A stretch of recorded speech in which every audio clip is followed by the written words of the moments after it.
You are listening to This is Oklahoma, hosted by Mike Hearn, telling stories of Oklahomans and those that have made it their home. This podcast is presented by the Oklahoma Hall of Fame, telling Oklahoma stories through its people since 1927. Follow them online at oklahomahof.com and definitely on Instagram at oklahomahof.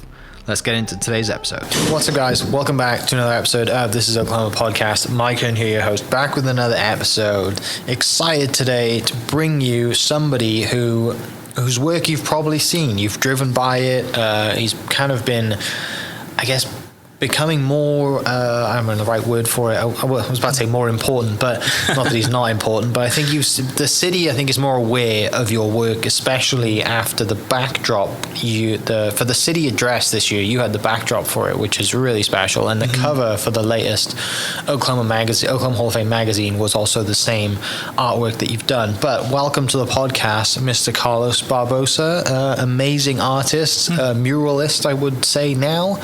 Didn't start out like that, which we'll get into the story, but mate, thanks so much for coming down. Excited to dive into your story. Obviously, right now you have a small exhibit upstairs in the Oklahoma Hall of Fame until September 15th, which we've just done a nice little walk and talk about. A video to that will be live on our channel somewhere. But I mean, art is something that I love, right? And I'm not really a big collector of it, other than golf side of things. It's my passion, but also it's the emotion that it gets, that you get from it, right? I think it's really cool. And then listening to you talk about the pieces and explain the pieces and where this inspiration comes from just explains it even more. So I'm really thankful that we did that little 10-minute walk and talk upstairs, because now I have so much more appreciation for the pieces that are on display upstairs. But thanks, man. Yeah, thank you. Before we get into all the art stuff, tell me about you, man. Where'd you grow up? Sure. Well, first off, thank you for having me on. Pleasure. Really pleased to be here. And yeah, I mean, I was born in Costa Rica, and I lived up there until I was 10.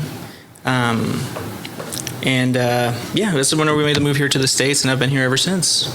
So yeah, Costa Rica is kind of where I started out. Costa Rica is an epic place. Yeah, man, it's pretty cool. Yeah, it's kind of a pretty cool spot, and it's a place where I'm very lucky that I grew up there, just because it's a completely different cultural landscape than Oklahoma, for sure. I mean, there's definitely a lot of aspects of it that I've kind of carried with me for my entire life.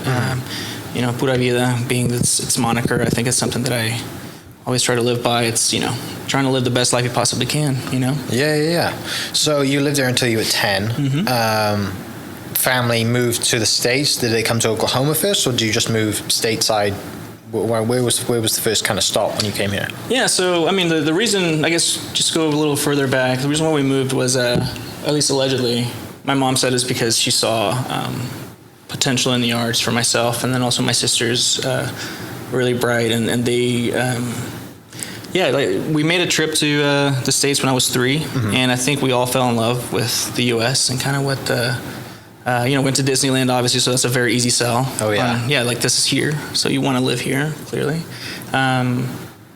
I don't know, ever since then, I was always obsessed with the idea of living in America, and once in 1999, October, we decided to make the move, and we ended up here in Oklahoma because we have family here, so naturally, that's kind of what brought us here specifically, and moved to El Reno, and again, really vast difference from where I was living beforehand. But, ever since then, I mean, we kind of have been raised very much in the American way, and I think that definitely has a lot to say into who I am today as well. Yeah. So Mum saw potential in your artwork even that young on. You were big in art from a very young age then? Yeah, man. I've been drawing for a long time, at least as far back as I can definitely remember. And in Costa Rica, I mean, I have a lot of memories being enrolled in a cartooning class. Okay. And I might be perceiving it differently now just because I'm older, but I remember back then I felt like it was me as a 7-year-old with a bunch of adults in this class. And might have been teens, but to me, they were gigantic figures. They were old. Yeah. So they were probably all just older kids. But I mean, that was kind of my first intro into actually learning technical parts of drawing, where you draw a circle and you draw a line right through the middle and you do the dashes for the eyes, and that's kind of what gets you started on painting a face. And it was also great to kind of know, once we learned that, it's okay, now let's try and break the rule and let's try and do something a little bit more abstract, and let's do a cartoon of a person or a caricature. So anyway, that was very early on, and I've been drawing since then. And yeah, I mean, there's a lot of stories my parents will tell me about. You know, me getting in trouble in school because I would show up with homework, with a drawing, and the teacher thought it was my parents that did it, and so they'd get called in, and they had to explain, like, no, we swear it was him. He was over his drawings. And so, yeah, I mean, very early on, I mean, there was definitely already a path for me where I kind of knew, okay, I think I might be good at this, so let's just pursue it. Yeah. So, and you also said your sister's, is she very artist? Yeah, well, my sister kind of decided to kind of pivot a little bit. She's also very artistic, but she became an architect. Okay. And then my other sister, she just had like a different skill set altogether, and she's now a nurse. She's she's a wonderful mother, and yeah, she's really great at what she does as well. Is everyone still in Oklahoma?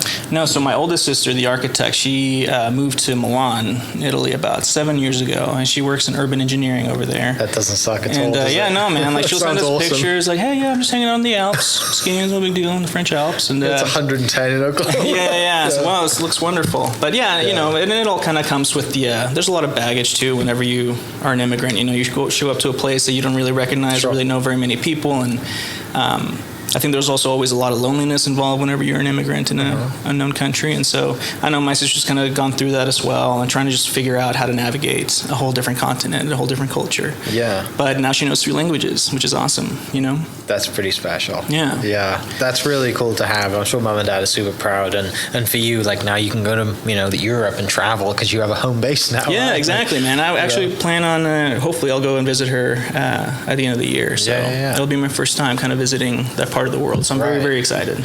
So growing up then, so you come to the States, you know, you come to Oklahoma, you go to El Reno, and art is, you know, is clearly a passion, and you're very good at it, and you've had lessons in it, you know, from a young age.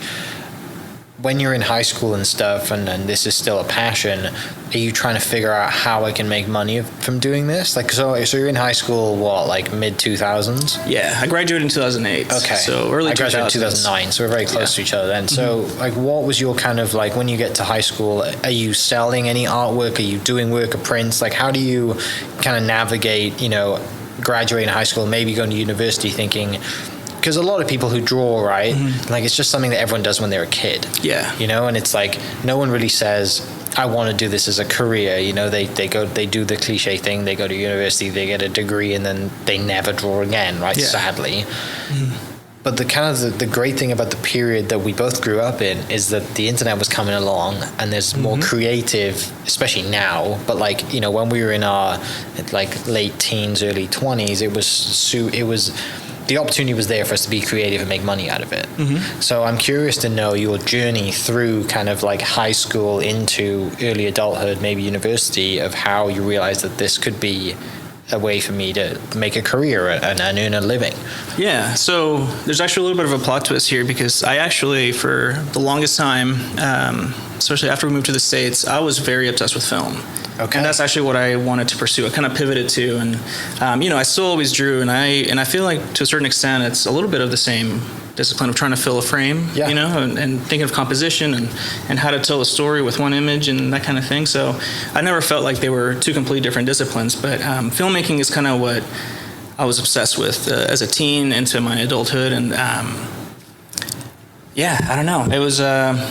Like, did you want to be draw cartoons in film, like Toy Story? Like, no, I wanted to be a filmmaker. I wanted to write and direct movies. I became I had like, you know, which I think every filmmaker these days, they'll have like that renaissance when they were like 11 or 12 of like watching Pulp Fiction and Fight Club and all that kind of stuff. Yeah. I did too. And yeah, I was just obsessed with filmmaking, and I learned everything that I could about it. And I made short films with my friends, all the works. And yeah, you know, I thought growing up, everybody would tell me I was going to be an artist. I'd be like, well, little do they know I'm actually going to be a filmmaker. Yeah. You guys are in for a surprise here. So yeah, I mean, that's kind of what I pursued for a long time. But it's funny because like drawing and painting and that kind of thing is kind of what helped me say like get into college. Yeah. You know? And I still always drew and painted, but it was always like movie related. I have movie characters, or it was, you know, a celebrity, or like, you know, an actor that I really liked, or, you know, just monsters, that kind of thing. It was all just a great way for me to imagine that I was a filmmaker or something like that, you know, still using my imagination and trying to exercise it in a different way. But yeah, I don't know, that was kind of the main focus. And so through college, I thought I would be a filmmaker, and then I wanted to move out to California and try my hand at that. Yeah, I mean that's because that's where you go, right? Yeah, that's where you go to be a filmmaker. To the Mecca, where. Yeah. So did you went to California before you went to university, or do you go to university to do film and then went to California? Well, so something else too that has kind of been a through line in my life that I kind of wanted to mention too is whenever we first moved to the States, we overstayed our tourist visa. Yeah. And so after a year and a half or something like that, my friends and I, or my sisters and I, had made friends, and we were pretty well settled in the States. And then I remember my parents brought us together in the living room and said, okay, so our attempt to get an actual permanent visa is falling apart. So if we stay beyond this date, we will be here illegally, or we can just move back to Costa Rica and just kind of continue what we were doing there. And, at the time I was probably 12, 13, you don't really understand the ramifications of what it means to be in the country with no documents. And so my sisters and I decided to stay. And so my parents were probably like, well, crap, okay, well, we'll try our best here, and what we have. And that is, being undocumented here is something that has very much, I guess, been in the way for a long time. Okay. It was just a few years ago that I was able to get my green card and be able to move forward. But because out of all the interviews I've done, I don't think I've had anyone kind of dive into that experience of doing that, especially at the age that you were at, right? Because you kind of understand, but you don't understand. It's not like you're like 30 years old and you're like, I'm clearly aware of the situation. You're growing up in this too, and you've made all these friends. I'm sure there's a lot of stuff that just didn't make sense. And I was living the dream. I was in America, and I was in the country that I wanted to live in since I was 3. And it was very difficult as I was growing up because let's say like whenever I turned 16, I had time to get a driver's license. I couldn't actually get one. And teen life being so social and being so about what you can do and not, that was a huge deal for me. And finally, it's kind of funny, my parents and I found like this loophole in Utah, I think it was, where we did have a real social security number, and that was the only actual ID that we had. But it was a real one, which is great. And all you needed was that and then a Utah address. And so I just went and moved with a few people that we knew, family, friends, and I was able to get my driver's license, and so drove back to Oklahoma, lost my wallet a week later. Oh, no. And so me and my dad had to trek back to Utah over the course of 1 or 2 days and just get it renewed and come back here. So anyway, that was something that always kind of followed me and prodded me whenever I was wanting to move ahead. So when it came time for college and thinking of those options, I couldn't apply for any scholarships, and I couldn't apply for any kind of student aid. So if I wanted to go to college, it had to be paid.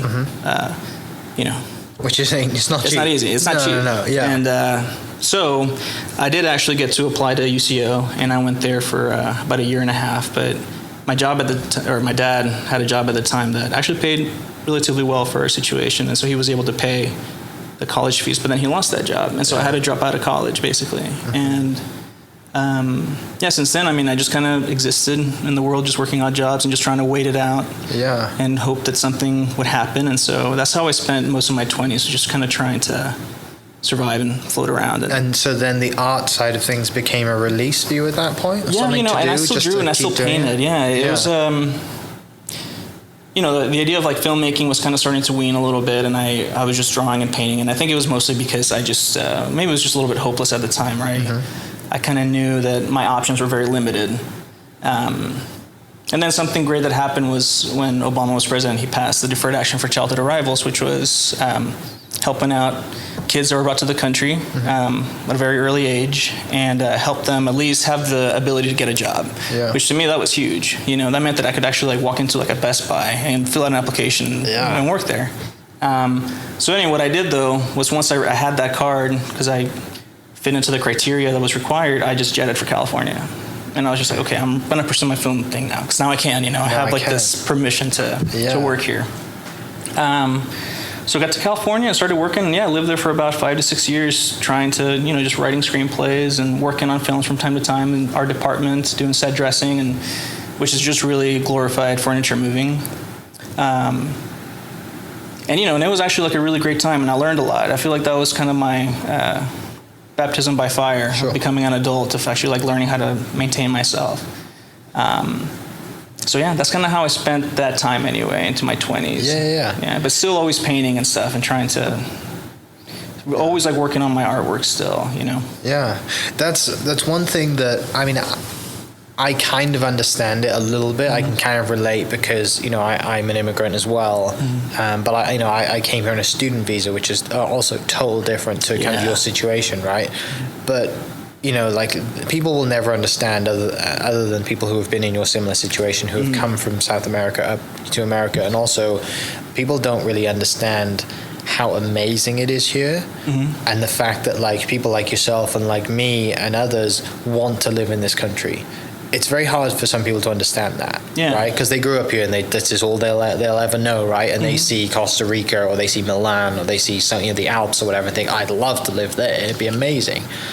Yeah, it would. But also, like, when you move to the States, like, it's something about being here that you can now do anything. Like, what you do today is because you are in this country, right? Yeah. Like the fact that like you paint and now you spray walls in the way that you do, like, and the abundance of wall space is amazing. Yeah. Like and it all ties into your story, and then also you get to express that through your artwork, which is the beauty of it. Yeah, man. And also, I think that there's something to be said about, there is very kind of easy to note that immigrants work really, really hard. Especially, if you ever worked in a restaurant or a kitchen, like you can see just how much like those guys are really just busting it back there. And not just that, but my dad, the way that he worked and how he spent the entire day gone from home because he was out working and trying to get whatever he could. And I think it's because I think it's very easy to take for granted being comfortable and having everything. You really do have everything here. Yeah. And for us anyway,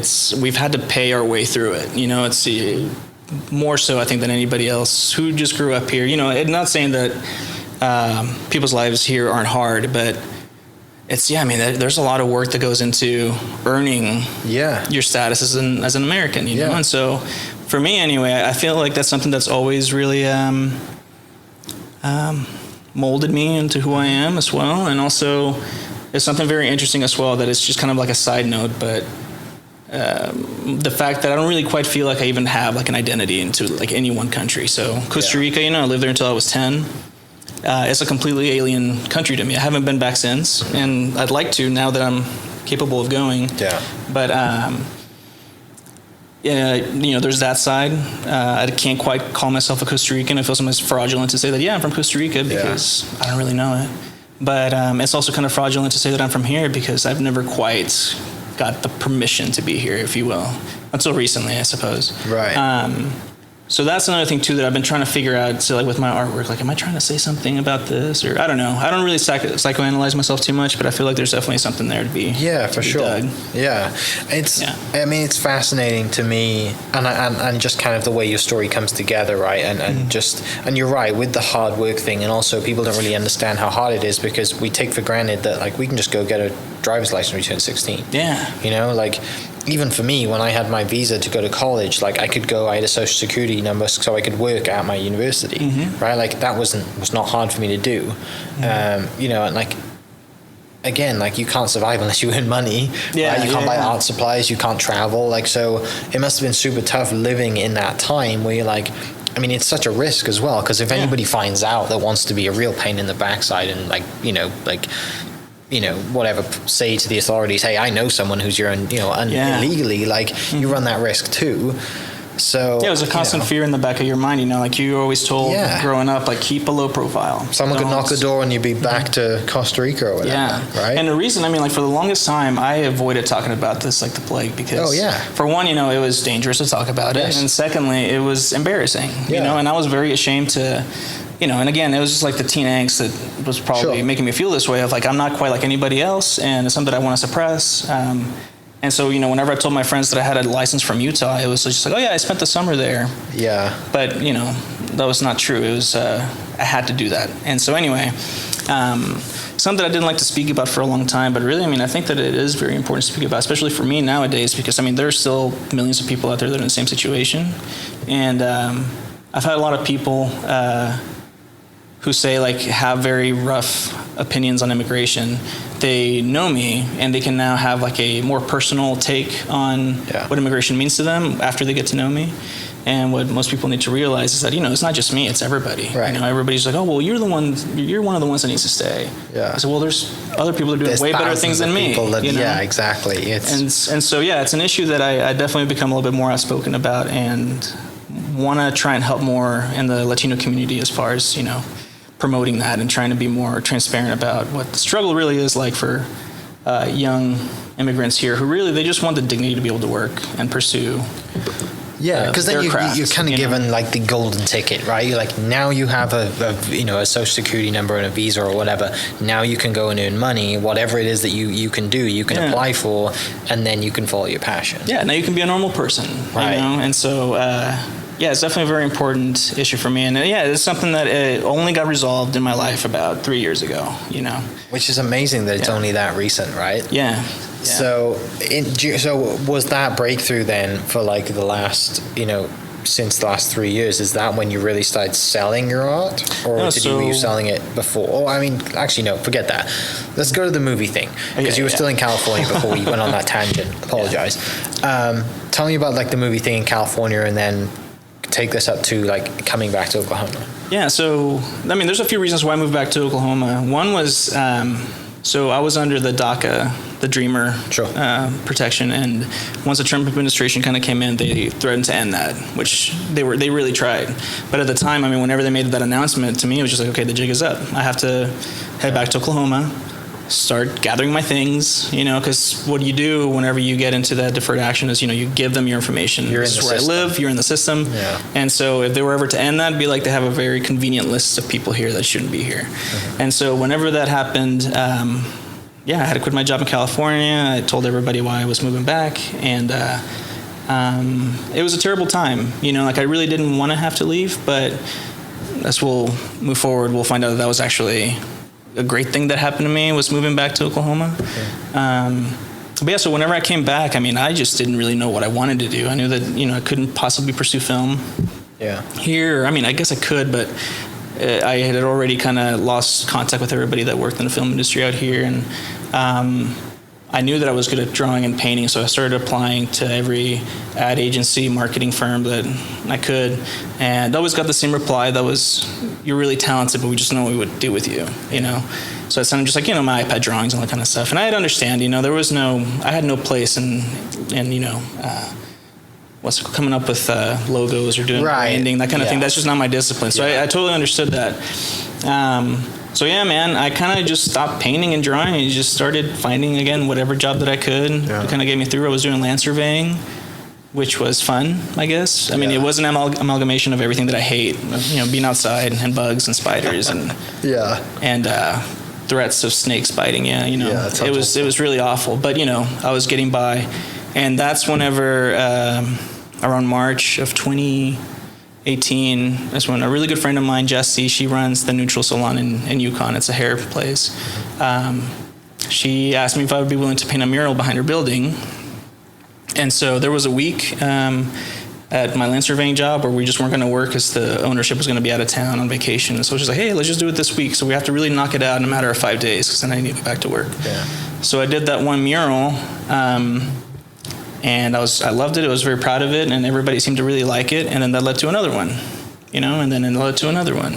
And so I remember just doing them enough to where I would, think like once this dries up, then I'll go back to a regular job and move with my life. But it's been 3.5 years, and I'm still doing it. So I'm still kind of waiting for the for the bubble to burst, So that's kind of how I got into that. And I never had any ambition to do murals ever.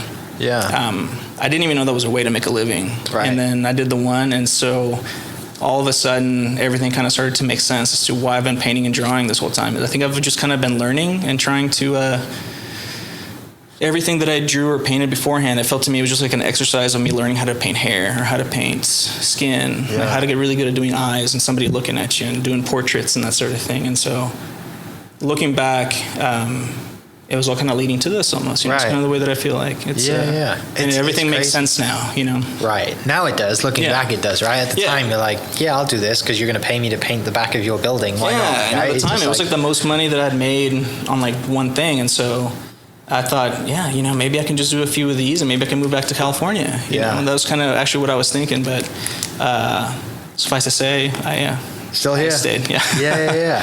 So at that point then, before she comes to you and asks, will you paint a mural, are you selling any of your paintings? Are you painting for friends? Like it's still like a hobby? Well, yeah, I think maybe I would sell a thing once every few months, you know. Like somebody would ask me to do a portrait of their dad or something like that. And so I would do that, or somebody's dog. It's a very popular demand. And that's kind of the extent of me selling my artwork. I never really did anything at that point that was, you know, me expressing myself. Even though I will say, like in California, I did paint a lot just for me. And a lot of like my favorite work came from that time when I was just trying to work out what I wanted to paint about and like my subjects. And but yeah, I mean, like I didn't quite, and it's funny. So I never thought that Oklahoma would be a place where I could make a living being an artist. And I remember my friends, Jessie being one of them, the one that hired me for the first mural, her and her husband, who's one of my really good friends, they would always tell me like, dude, no, like you can totally make a living doing this here.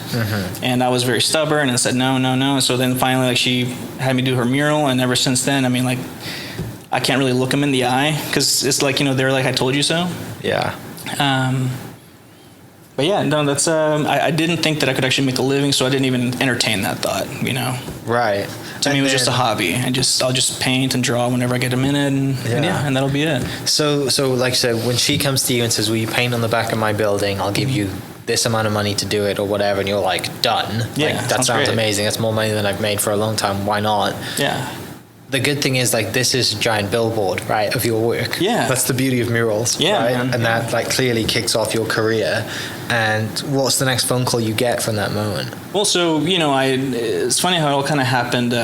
Like, Yukon was really, like, the center for it for a long time. It would be, like, Yukon businesses that were reaching out to me because, you know, they saw Jesse's, and then I had the Smile Steph one you Hale. did too, right? Eventually the Smile one came around as well. The bigger one was the one that I did by the silos. Epic. The Yukon. The red and black one. That one to me was just like, oh God, like I made it. Like this is it. You know, because like that was like the Chamber of Commerce like reaching out to me to put up this mural, and so that one was a very big one. And then another pretty big moment was I did the State Fair mural challenge thing, and Dusty was actually the one that was kind of running that whole process, and that was like my first introduction to now like the artists in Oklahoma City, which is also a huge thing for me because, you know, these are a lot of guys that I looked up to and admired for a very long time, and now I'm part of the community. Part of the community, and getting to talk to them, and now they know who I am, and that was a huge one just for at least becoming another artist now in their radar. But yeah, no, like every single one, just kind of every mural led to another, and like you said, you know, mural is the fact that they're outside in public. You never know when your next client's gonna come around and see it. And so, yeah, I mean, there were so many times whenever, you know, it would dry up, there's no more murals, and then somebody would call me, be like, hey, I saw your mural here or there, and would love for you to do the building. And so, yeah, every single one kind of led to another, which was the beauty. The beauty of the mural thing is, as well, is like people want to stand in front of it and take a picture because it's a destination thing. Especially like everyone in Yukon takes pride and probably wants a photo in front of that thing. There's probably people in Yukon who would buy a print of that, and maybe you've already sold them, right? Whoever knows, but.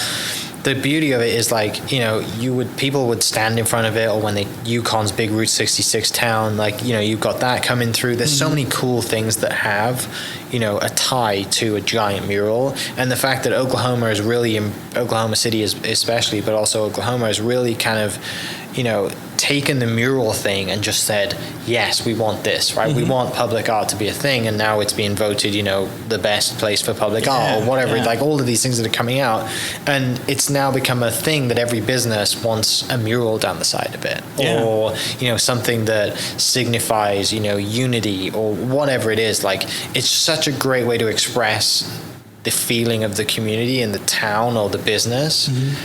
You know, rather than just a blank wall like everyone, you know, for the most part, who owns a business has wall space, regardless if it's in or outside. You know, like the lucky ones have a huge exterior that they can put some stuff on.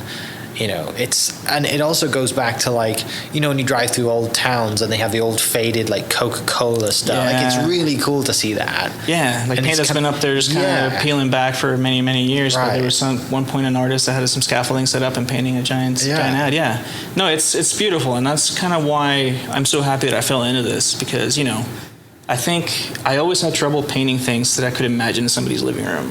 You know, like for instance, the work that I have upstairs of the man carrying the little girl. Like, who would want to have that sitting in there? Because it has such a meaning to you. It's just, I mean, it's just not. I don't know what like fine art is. Sure. You know, like I don't know what just something like an ornamental, you know, say like a flower setup or something like that. I just don't really know. Or I don't know if I would want to paint that. So I've always painted just things that I think are evocative, you know, something that I feel very personal to, and that usually ends up as a piece that, this is really dark, very moody, you know. But anyway, the beauty about like murals is, for whatever reason, portraits are great in that scale. You know, whenever you paint people, it can be a very like I don't know, like out of body experience to see something that big kind of looking at you, or. There's a lot of sense of awe, I think, whenever you paint something that size, and so I felt very much, this is the format that I like to paint in. It's large scale, offering people something they really haven't seen before, and the beauty of it all is it's democratized. You know, that piece belongs to everybody in the community, and everybody embraces it, and it becomes contagious. All the businesses around it now, they want to have something that people like stop their cars and look at for a second. You know, right. And also, one of the best feelings is, you know, you'll be up there painting, and if all of a sudden I'll look back and there's like a crowd of people just looking up at it, and everybody kind of has the same expression. So you just kind of give them a little wave and keep working. But it's just like that feeling that people are seeing something that stopped them and whatever they were doing, and now they're appreciating it for a minute. And a lot of these people, is the first time they've been exposed to artwork, you know? Yeah, for sure. Yeah, because they're just driving by, right? They don't have to go to a gallery to see this stuff where they usually would. And so a lot of them then maybe all of a sudden they appreciate now murals and want to go see more of them. And so I think, it's just been a very, it's a very contagious way to spread your ideas, I guess. Yeah. So I love that Oklahoma City is really kind of taking it on. One of the things that I kind of refer back to that's in a lot of the podcasts I've spoken about is just timing, right? Timing's everything. And it just, you know, the timing of a lot of people's stories, it's just the right time, right? But it's not like a luck thing. Because you've been doing art since you were, you know, a toddler, right? Yeah. You know, it's just, there comes a time where, you know, somebody sees it, you know, you're very good at what you do, and that's not the luck part, you know?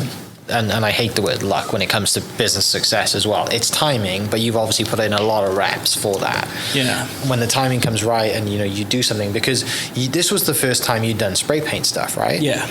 Yeah. My question now is, how was that, like, going from a paintbrush and a pen to like a spray can? Like, were you like, where do I even find spray? Like, how does that start? Yeah.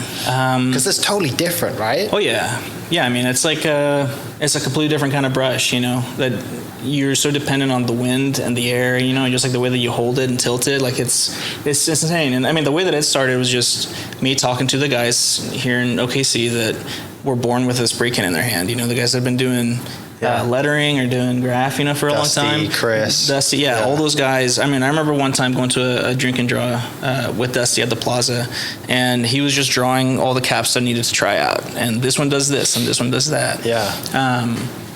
And so, I mean, I remember going to Porch School in Art Supply and just buying like a few of every one. And then in my garage, I just my wife gave me permission to paint in there. Yeah. And so, I just started kind of just testing out the different caps and what each one does. And you know, it wasn't easy. Like, there was definitely a big learning curve. But one thing too is I feel like I've always been pretty quick at picking things up. Like, once I kind of know what it does. You clearly have a natural ability, right? Yeah. Like, I mean, I remember in high school, I mean, just in art class where they would try and throw a curveball, like, okay, now we're going to do watercolors. And this is kind of how you do watercolor. I would usually pick it up pretty quick. Same, you know, with like charcoal, or like, let's just try oil paints this time, and they never dry, so it's a whole different way of painting. Yeah. And so whenever it came time to do spray paint, I mean, one, it was really great because it's much faster to kind of cover an area with a spray can, especially with a really fat cap. And also, I don't know, there's a softness with spray can that I really like, and that it's very See, like doing portraits and stuff, it's really great to do like a very soft gradient in somebody's face. But yeah, it was a medium that I knew that I had to learn if I wanted to do murals. And, every single mural that I do, I learn something new and how to maintain the can better, how to, keep the pressure low so I can do more detail. It's just, it's like anything else. The more you do it, the better you get at it. And so. That's awesome. Yeah. Do you, was it hard for you to scale the size? Because obviously you're going from a canvas to go into this is a massive side of a building. Was that kind of difficult? No, man, that's another thing too, that everybody or artists, when they approach me, they're traditional canvas painters and they're just like a little scared about taking something on that big. Like, I think if you're an artist, you'll figure it out that it's just a much bigger canvas. Yeah. And you're essentially doing the exact same thing. It's just, again, like a scale that's 10 times larger than what you're used to. But, I remember like the first mural that I ever did behind the Neutral Salon. First day there, I was completely way in over my head, and I just kind of wanted to pack my things and skip town because it was hard, especially with painting. I never feel like the first day it ever looks good. Still to this day, whenever I do a mural, it's always disappointing. The very first day, it's just a mess. And I've kind of learned just the process of just kind of trusting it and knowing that the more that you kind of carve and chip away at it, it'll take shape. But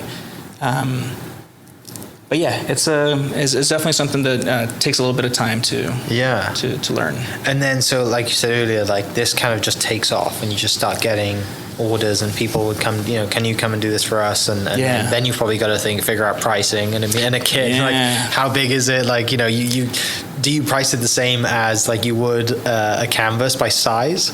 See, I never, even actually to this day, I still don't know how to price canvases for whatever reason. Right.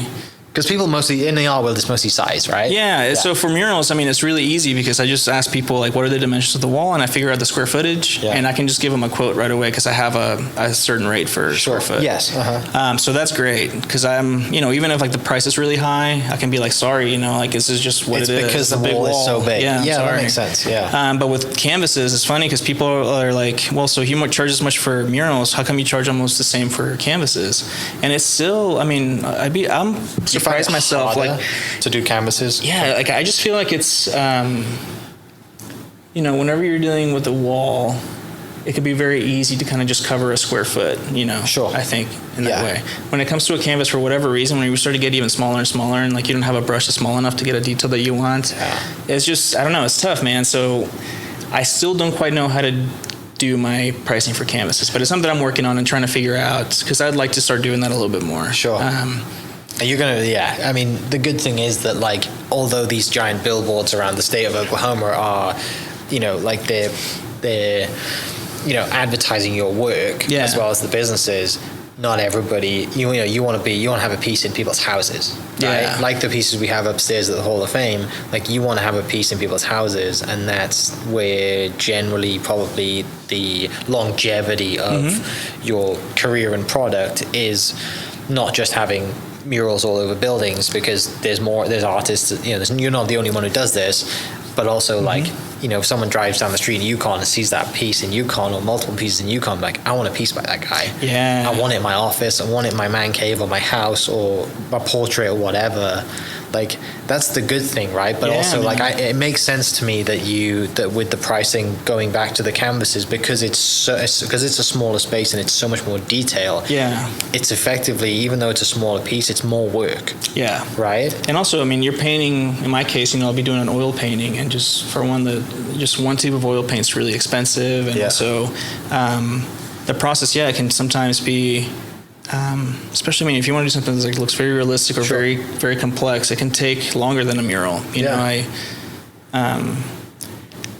don't know. Like, my stance right now, as far as like where my career is and what I want to do, like, I want to keep doing murals for as long as I can.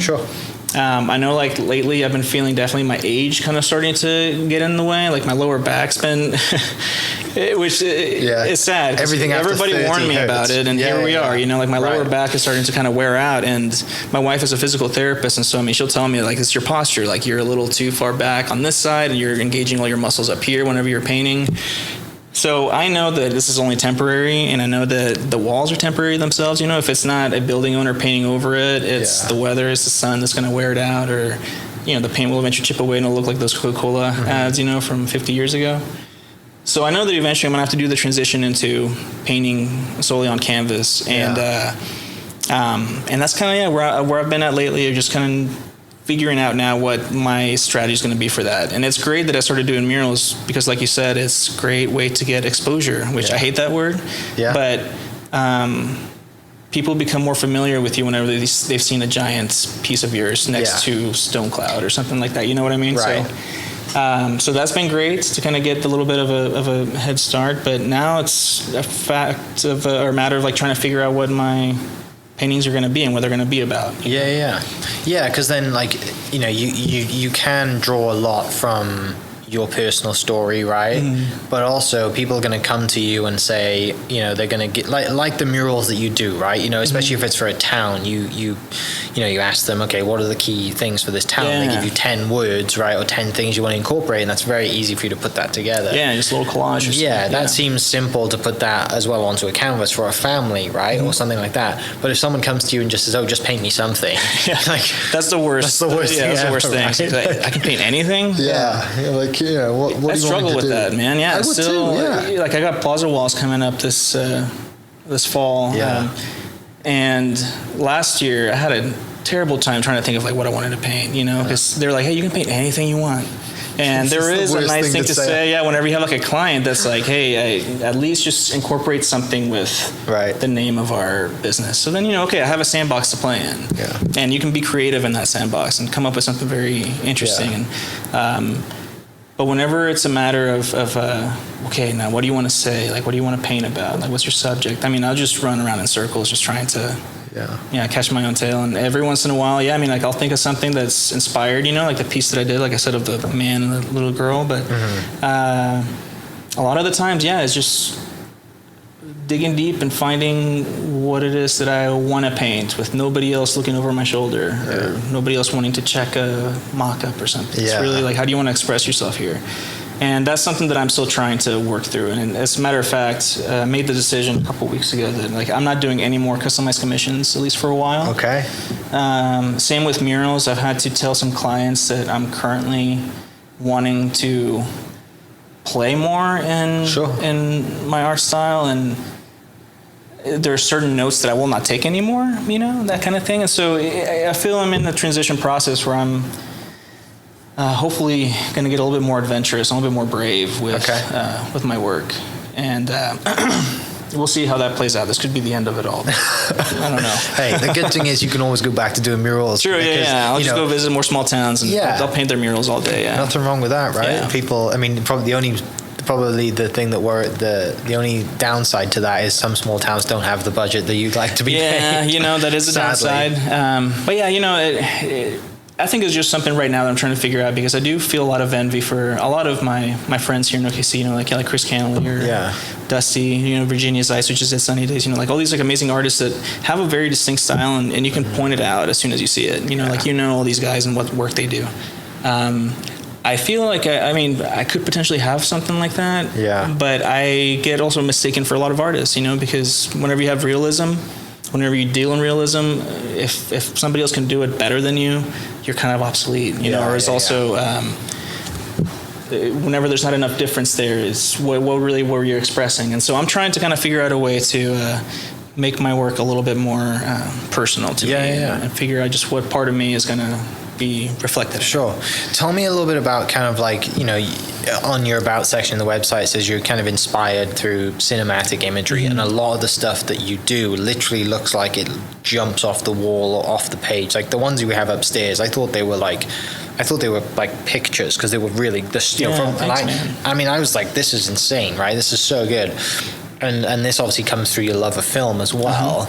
Tell me about kind of, the process of you kind of doing that and how it comes together. And I'm just fascinated by how your brain works and how you make something, even if it's extremely boring, pop off the, off the canvas or off the wall or whatever. So whenever I speak about cinematic imagery and stuff, I always was fascinated in movies whenever you had like a really good close-up of an actor, like performing, and they're not saying anything but they're expressing something. I love pointing that out in movies whenever something like that happens. And so whenever I think of my artwork, I love painting people and I love portraiture, and I always love to kind of capture a certain, I don't know, like in the case of like my dad's painting, he's not doing anything with his face, but I like whenever you're able to sort of decipher a feeling or a secret, or, you know, I don't know, people's faces whenever they're doing nothing, maybe just thinking, it can be a very personal experience because you're wondering what their secrets are and what they've maybe gone through, and that's always the kind of trick that I'm going after is that personal connection whenever you lock eyes with someone. But in this case, it's something very artificial. It's a painting, but there's still a humanity there.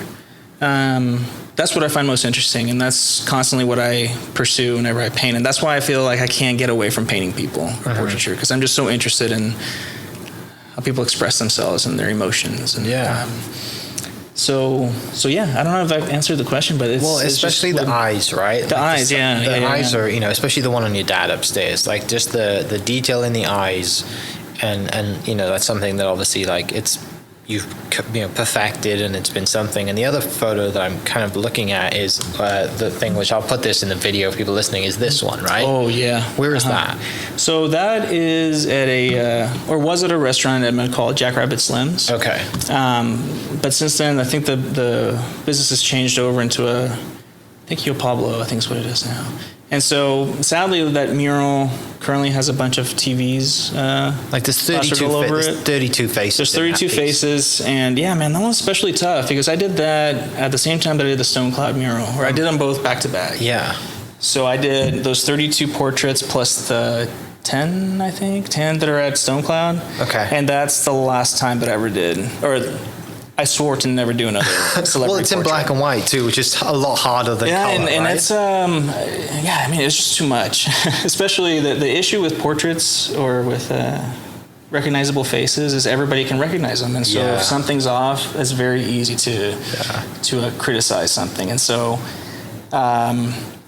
I just, again, every single face, I would just work on it over and over and over again until at least it felt and looked like the person. But it was exhausting. I mean, that one took me a month, I think, to do, roughly. And there are some days that I really felt like I was having a meltdown just because I was so tired of painting people. I'm not surprised. And why isn't Tom Cruise looking like Tom Cruise? Like, I can't figure out what I'm doing wrong. And it was pretty maddening. But, you know, the difference, though, between this one and, say, Stone Cloud, like the one in Stone Cloud, it was special to me because, again, it was kind of the idea between all these different people and what they represent, and that kind of amalgamated into something interesting to what the wall represented, you know, and what is this value that they all kind of carry. And that's what I'm more interested in. This one was a little bit more about the glamour of Hollywood, or the glamour of being a celebrity. And that one I think can have a little bit more of like a shallow sort of note, but technically it's something that I'm very proud of. It's something that I'm, for sure. Once I got to the very end, it's I mean, I could finally. When you take a step back and you get that satisfaction of it's done, everybody looks like they should look. This is incredible. Like, and I think that is definitely one that people probably would buy a print of.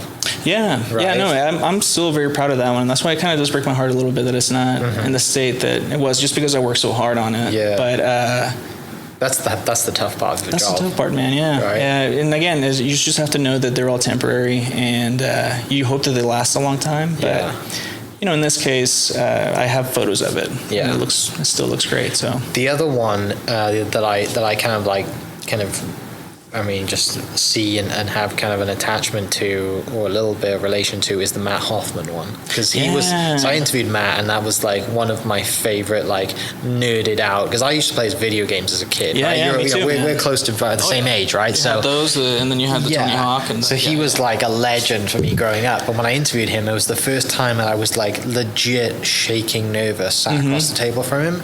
And this was like early on in the, this was like top 50 I think I'd done. I mean, now we're almost at 500 or whatever. I've done plenty now, but like his story is insane. Yeah. And a lot of people still don't know that he's like lives in Edmond. Like, he's a local kid. He's a local hero, yeah. So how was that, painting him and painting about him, and like that must have been so cool. Yeah, I mean, one of the best days on that project was before we even started, we had a walkthrough of the place with Matt. And he shared his ideas with us and kind of what he kind of wanted to see painted and represented. And I mean, to me, the scariest part of that one too is I think that may have been like the first time that I did a portrait of a person on a mural that person's gonna see it, you know, and he's gonna be able to give you his feedback. Yeah, that's terrifying, you know, where you're just like, yeah, it's not really quite me there, you know. So I knew I had to get it right. So there's that pressure for one. Yeah. But yeah, like you said, you know, he's also been like a huge hero of mine, and it was a huge pleasure for that one, especially because I got to work with Chris Canley and Tony Thunder and Jose Scott, who are also amazing artists here in OKC. And that was like the first also group project that I was ever a part of. Yeah. And I love the collaboration and the sifting through ideas and see kind of what, you know, creative Darwinism, like what ideas are going to make it to the top. And yeah, again, it was a pleasure to paint Matt, and from what I understand, he's seen it and he really liked it, and so I can sleep at night, you know. That's super cool to have that, right? To just be able to, you know, meet that person and like have him talk through kind of what he sees and what he wants, and also to do it with the group with you guys too as well. Like that's pretty special, right? To do as a group. Is that kind of like a common thing now? Where, like, I mean, I know we just had the Mural Fest, right? But to have the community come to a spot and like just really, you know, transform a location. Yeah, that must be really special. I mean, one of the best times of my life was Plaza Walls last year. It was the first year that I did it, and I don't know if this kind of goes back into the theme of my life where I don't quite really know where to fit in, you know, with, you know, got Costa Rica, got the States, you don't really know where you belong. But I remember that week in particular being around people who are all like-minded and all are creative and passionate about what they do. I felt very much like this is where I belong. And I felt finally part of a community, you know, that I loved, and so many people that I love and admire and everybody there is so supportive as well. And yeah, I don't know, man, like anytime that there's something happening here in Oklahoma, you know, that it can be very disheartening politically, or all these kind of like crazy laws, things that kind of have been coming into place. My things that calms me down anyway is just knowing of all these friends that I have that are still wanting to change things. Yeah. That kind of keeps me going a little bit with. You also dabbled a little bit in the kind of digital art stuff as well. Yeah, man. Yeah, I got an iPad eventually, and that was the first time that I started to paint and draw digitally. Yeah. And it was great just to kind of learn at first just what that's like. There's definitely a different feeling doing something digitally because you can do anything, and all the tools are there to make it as easy as possible to do something. So if you mess up, you can just double tap and it erases it and undoes it. And it spoiled me to a point where whenever I draw on pencil and I would mess up, I would just double tap the thing, you know, just out of instinct. Yeah. But yeah, I don't know. There's definitely that difference. I always kind of compared it to like digital film and regular film, where like digital you can do anything you want. And that's a good thing, and also it can be a bad thing. There's also, you need to have like the discipline whenever you're painting with oils that, you know, now you have to let it dry, or now you have to scrape it off and start over. And digital is just a great tool, to just kind of know as well, because that's actually how I design all my murals. It's always with an iPad. Okay. And I draw them out, and I usually present the client like, this is the final This is what I'm going to. This is exactly what it's going to look like. Yeah. Because that's what I'm going to use as a reference the entire way through. Yeah. And so it's great to have that instead of having to sketch something out on a piece of paper. Now they can see exactly these are all the colors I'm going to use. This is how this is going to look. That's awesome. And so it's definitely a great tool and very easy to present a finished concept, you know. Yeah. So finishing up, do you still have the movie bug? Are you still gonna do you still want to pursue the movie thing? Yeah. And I don't know. Actually, I do go back and forth every once in a while because I don't know, just like the older I get to, the more I realize how much of a romanticized that industry is, or being a filmmaker is much more difficult than I think we all understand. Just getting a project going, you know, it's really difficult, and you have to conduct an army to get something like that done.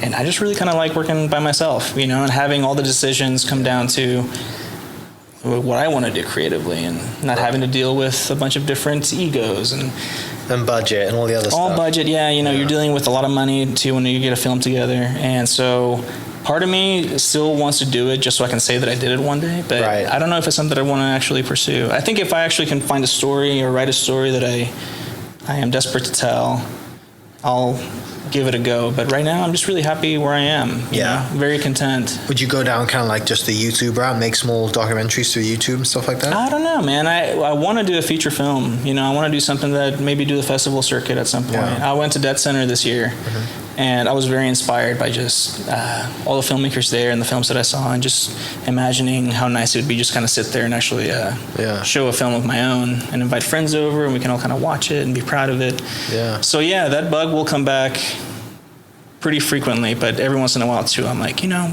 there are people who are probably much better than I am. I'm good where I'm at the moment. Yeah. But you never know. Again, like I'm also very interested in sculpting. I'd love to start that process at some point. I love bronze sculptures, and I just want to pour some lava into some casts and just break it with hammers. And do that kind of very dirty work of in a studio somewhere. So I still want to explore and try different things. I haven't quite settled where I'm at, but I'm just happy where I'm at right now. I'm very willing to just park my car here for a minute and take a breather after the just wild few years you've had during the mural scene and stuff. And again, I'm still kind of hoping to have like that moment. I don't remember where he was, but Bob Dylan at one point in upstate New York, he was going to go do a show, folk concert, and he showed up on an electric guitar and kind of started a riot, people weren't expecting that. I kind of want to do that at some point too. Just completely change what I'm doing. And it's like that scene in Back to the Future. Your kids are just gets after it. He's like shredding guitar. You're like, yes. Yeah, he's like, it might be too much for you guys, but your kids will love it. That's so cool. So we'll see, one day. I think so. I mean, you got plenty of time. Finishing up, what are you working on right now? What's on the sketch pad that nobody gets to see? Like, other than what you've mentioned? I mean, I definitely have a few murals coming up. Might try to get around to doing one this month. Might be 2 next month. I'm not quite sure yet with the scheduling. But I mean, I'll be doing one on 23rd. By Tower Theater at 23rd Street Body Piercing. That's kind of the next one that I've kind of signed up to do. Okay. So I'm still designing that one and trying to figure out what the drawing's going to look like. I got Plaza Walls later in the fall. And then, there's a few next year that are coming up that I can't quite talk about yet, but I might be going out of state and doing some work. So would that be the first time you traveled to do work? Yeah, surprisingly, that'll be the first time that I've been out of state. That's exciting. And I don't know. I was also hoping at some point go over to where my sister's at in Italy and hopefully doing one in Europe. I think like that's the Mecca where I'd like to put up a mural. So we'll see. I don't know. I still have plenty on the docket, and I just kind of hope that it kind of keeps coming up, so I don't have to go back to land surveying. Hey, we all have that one. We all have that one job that we like. I will do anything not to go back to doing that. Exactly. Right? As long as my paycheck is bigger than what I was making a month there, I'm happy. That's all that matters. Well, mate, thank you so much for thank you, man. Yeah, it was great. coming down. This is a pleasure to dive into kind of like the backstory of what you do and everything, and the meaning behind everything, and just to see the passion that you have for this artwork. And I'm really thankful to do that upstairs walk and talk, because it's so much different getting to hear from the artist what that means, what their piece means, right? It makes so much sense to me now, and I understand it, rather than just seeing a child on a guy, on a dad's shoulders, or like a monkey with a gun, or whatever it is. Like, it's really, really cool. So context, it's context for sure. For people listening, Carlos's website is carlosbarboza.com. I'll put that in the description below, and also you should definitely go follow him on Instagram, cbarboza_art. I'll also post that in the description. And if you want to reach out and have him to come and do some work for you, or buy some work or whatever it is, you should definitely do that, because it's epic. And I think such an early on in the artist's career, it's always advantageous to buy stuff that they did early on. That's just my generalized get in while it's good. Get in while it's good before he extremely blows up and the stuff 10x's and adds a lot of zeros to the end of his work. But thank you so much for coming down. Thank you, man. Excited to kind of see you work at Plaza Walls. Seems like that is just so much fun for you. I'm already stressing about it. So I don't know what I'm going to be painting. But is there a theme this year or not? No, there's never a theme. There's never whatever your heart desires. See that so one? I'm slamming my head against the wall every day and trying to think of something. It's going to be epic, I'm sure. But thanks so much for coming down. And for people listening, like I said, I'll post a link to Carlos's website and his Instagram in the description, and we will catch you next episode. Cheers. This podcast is presented by the Oklahoma Hall of Fame, telling Oklahoma stories through its people since 1927. Follow them online at oklahomahof.com, and definitely on Instagram at oklahomahof. Thank you for listening. We are inspired by those around us and hope that you are too. Make sure you subscribe to this podcast on your favorite podcast platform and leave us a review so we can keep telling your stories. For more great Oklahoma content, follow This Is Oklahoma on Facebook and Instagram.